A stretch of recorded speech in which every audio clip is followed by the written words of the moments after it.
Mao ZeDong. September 7th, 1937. We stand for active ideological struggle because it is the weapon for ensuring unity within the party and the revolutionary organizations in the interest of our fight.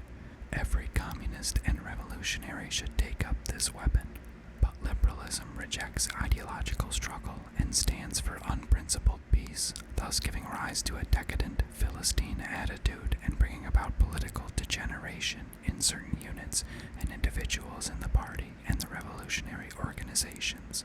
Liberalism manifests itself in various ways. To let things slide for the sake of peace and friendship when a person has clearly gone wrong, and refrain from principled argument because he is an old acquaintance, a fellow townsman, a schoolmate, a close friend, a loved one, an old colleague or old subordinate, or to touch on the matter lightly instead of going into it thoroughly so as to keep on good terms. The result is that both the organization and the individual are harmed. This is one type of liberalism. To indulge in irresponsible criticism in private instead of actively putting forward one's suggestions to the organization. To say nothing to people to their faces but to gossip behind their backs, or to say nothing at a meeting but to gossip afterwards. To show no regard at all for the principles of collective life but to follow one's own inclination. This is a second type. To let things drift if they do not affect one personally. To say as little as possible while knowing perfectly well what is wrong. To be worldly wise and play safe and seek only to avoid blame. This is a third type. Not to obey orders, but to give pride of place to one's own opinions. To demand special consideration from the organization, but to reject its discipline. This is a fourth type.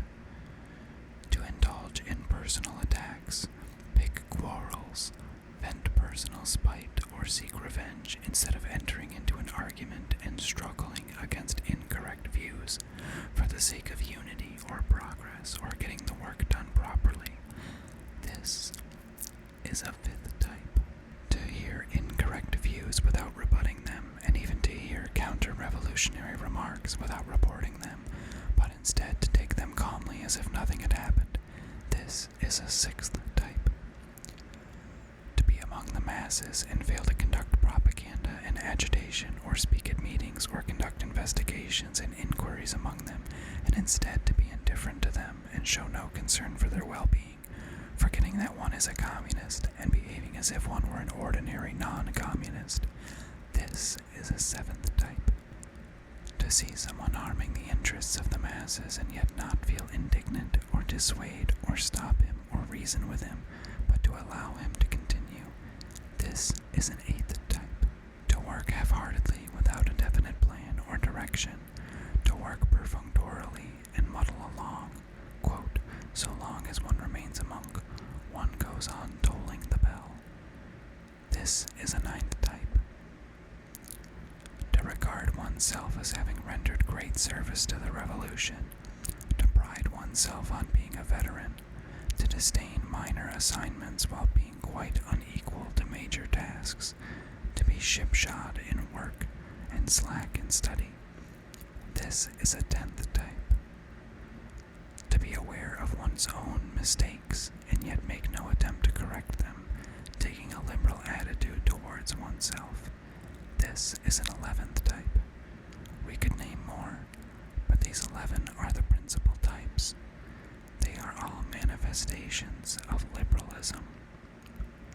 Liberalism is extremely harmful in a revolutionary collective. It is a corrosive which eats away unity, undermines cohesion, causes apathy, and creates dissension. It robs the revolutionary ranks of compact organization and strict discipline, prevents policies from being carried through, and alienates the party organizations from the masses which the party leads. It is an extremely bad tendency. Liberalism stems from petty bourgeois selfishness. It places personal interests first, and the interests of the revolution second, and this This gives rise to ideological, political, and organizational liberalism. People who are liberals look upon the principles of Marxism as abstract dogma. They approve of Marxism, but are not prepared to practice it or to practice it in full. They are not prepared to replace their liberalism by Marxism. These people have their Marxism, but they have their liberalism as well. They talk Marxism, but practice liberalism.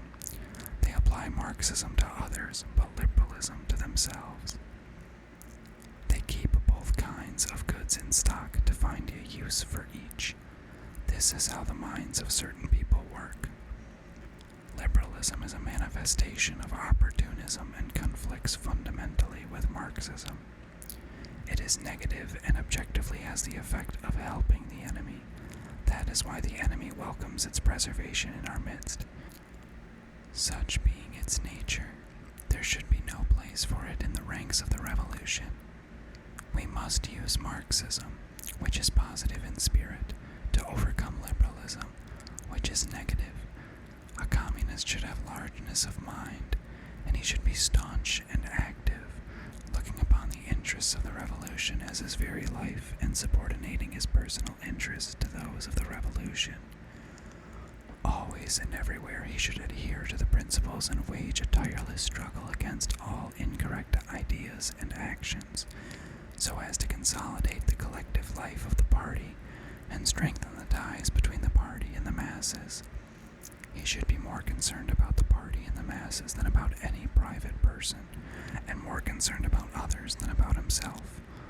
Only thus can he be considered a communist.